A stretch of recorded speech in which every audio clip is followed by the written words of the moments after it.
Understanding Iraq's currency change. What the removal of zeros really means.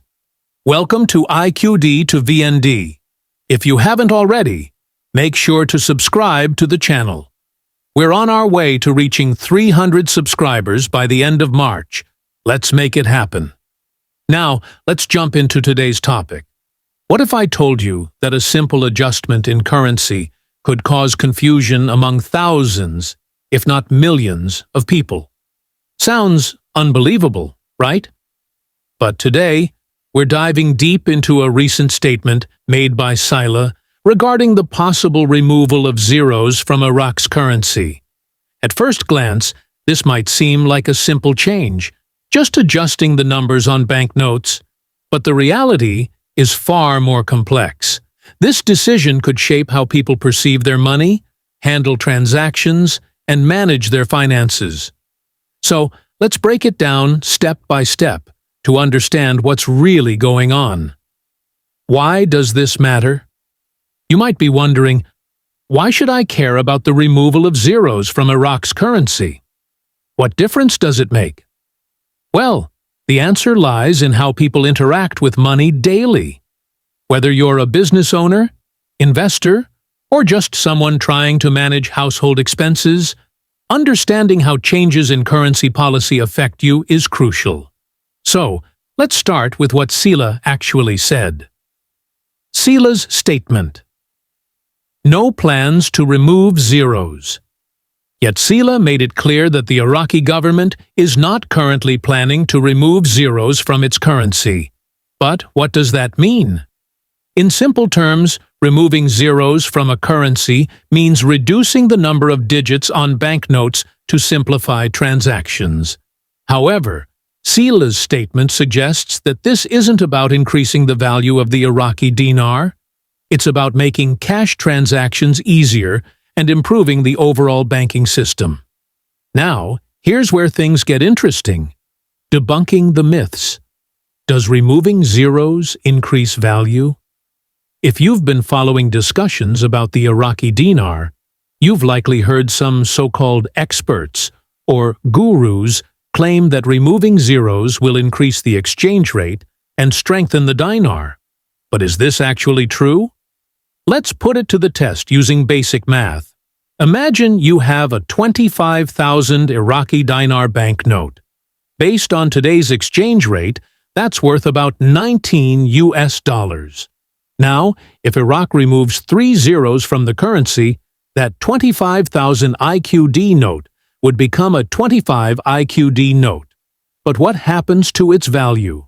Let's assume the exchange rate remains the same at 0.76 Iraqi dinars per US dollar. Even though the banknote looks different, its real value in dollars remains the same, 19 US dollars. So, what's changed? Nothing, except how the numbers are written on the banknote. The removal of zeros is purely a technical adjustment to make transactions easier.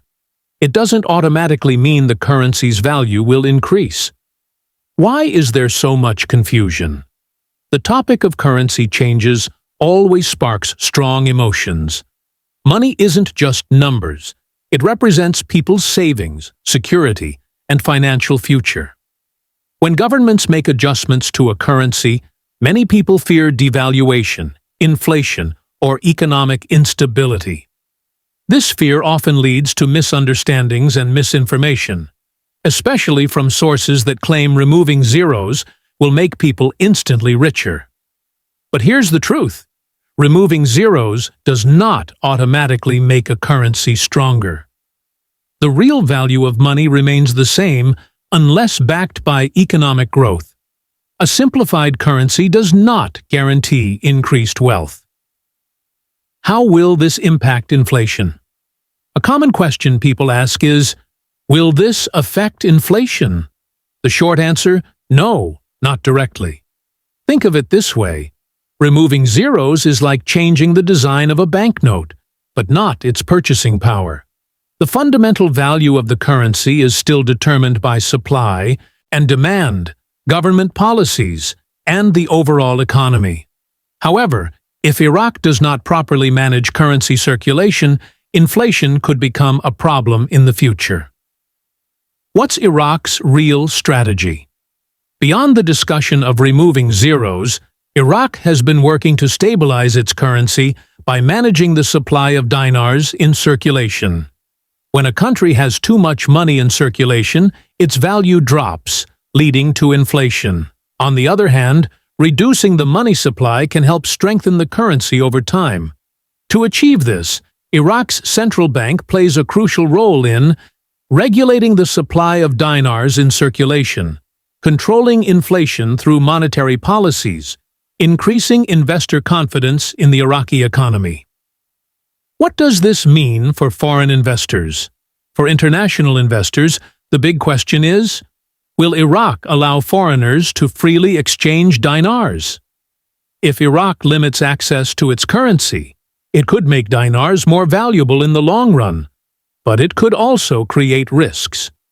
On the other hand, if Iraq encourages foreign investment, it might lead to economic growth, infrastructure improvements, and a stronger currency over time.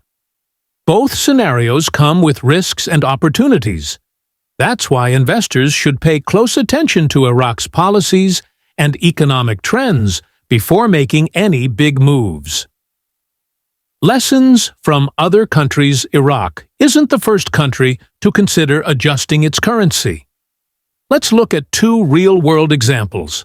1. Turkey. A few years ago, Turkey reduced the number of zeros in its currency. While it simplified transactions, it did not immediately increase the currency's value. 2. Vietnam. Vietnam has successfully managed its currency supply, gradually increasing its value over time. These examples show that while reducing zeros can be useful for making money easier to handle, it doesn't automatically strengthen a currency. Final thoughts. What should you do? With all the speculation surrounding Iraq's currency, staying informed is your best strategy. Here are a few key takeaways. Don't believe the hype. Removing zeros alone won't make people richer. Stay updated on government policies and financial news. Be cautious with investment decisions. Look at long-term trends. Join the discussion.